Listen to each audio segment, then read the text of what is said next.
Now, the Congress MLAs and MPs from Karnataka here in Delhi to protest against the alleged raw deal as far as the state of Karnataka is concerned that has received from the centre. The ruling party are going to be protesting at Jantar Mantar in the national capital a little after 12 o'clock in the afternoon. This is in attendance with the Chief Minister of the state of Karnataka as well as the Deputy Chief Minister. So, Siddaramaiah as well as DK Shivkumar will be participating. They've sent out a request to all others as well, which includes Nirmala Sitharaman. Well, the BJP leaders are also planning to stage a counter protest, which is going to be taking place in the Vidhana Soudha in Bengaluru. Now, the number game has gained momentum over since Congress MP DK Suresh highlighted the North-South divide with the lack of funds as far as the state is concerned. And the BJP there, of course, also launching that protest against the state government's alleged use of public money to issue front-page advertisements in various newspapers asking people to take part in the Chalo Delhi march against the central government. So there we have Pratibha joining us as well in order to tell us more about this. Pratibha, who all are expected at that protest march, Chalo Delhi? There were huge newspaper advertisements that were put up, something that the BJP has been, alleging that they've used the public money to promote a protest that's going to be taking place here in the national capital, and they've gone ahead and even invited Nirmala Sitharaman as well as others to that protest march.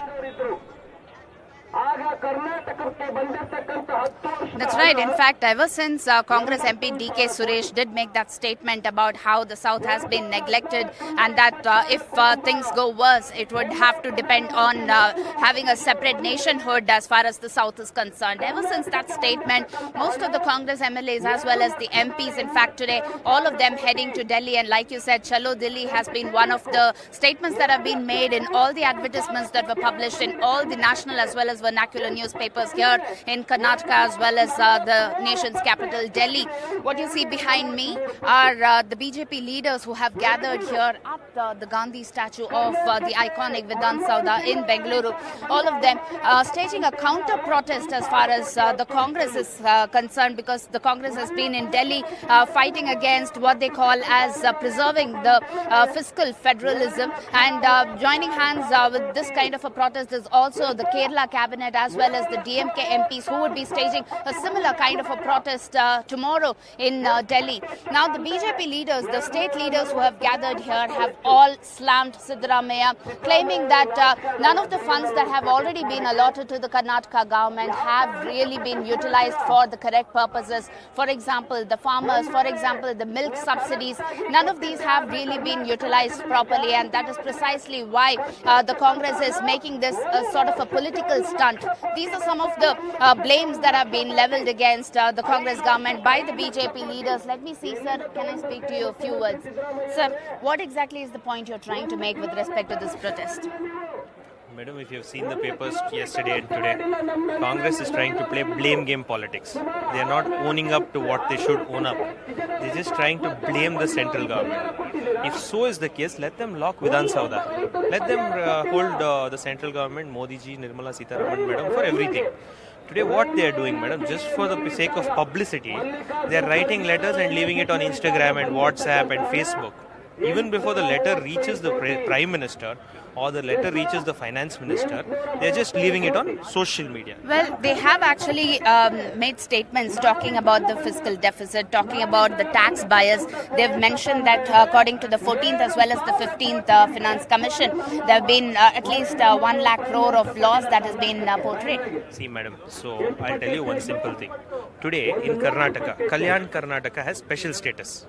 We can't say Bangalore gives us 65% of the tax, gives 65% back to Bangalore. We cannot say that, right? Most backward taluks are there, most backward districts are there. Development is a holistic approach for each and every district and taluk for the state.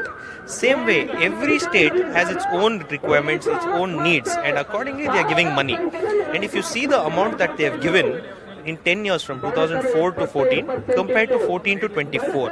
It is 6 times more. The amount that has come back in direct, indirect and all kinds of schemes, it is 6 times more. Today, 11.8 crore farmers are getting Pradhan Mantri Kisan Samman. So you disagree with the North-South divide, you disagree with the stepmotherly treatment that has been alleged by the Congress government and several more from the South. So I'll tell you something, madam. So they were waiting for the 5 state results.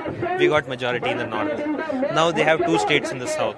So they're just trying to play a blame game. So we take oath saying that we will uphold the constitution and the integrity of this country and the entire democratic process. Where are they upholding the constitution, madam? They're talking about dividing the country. They're talking about South states being separate. That is not how India is. India is uniqueness and oneness in all states together. So they're trying to go against the constitution, which is not ethically right. In fact, most of the BJP leaders claiming that the Congress is going against the constitution. But in the meantime, the Congress is not the lone partner here as far as the South is concerned. We have the Kerala government as well as the DMK MPs who are going to be joining together to raise their voice against what they call preserving fiscal federalism. Back to you.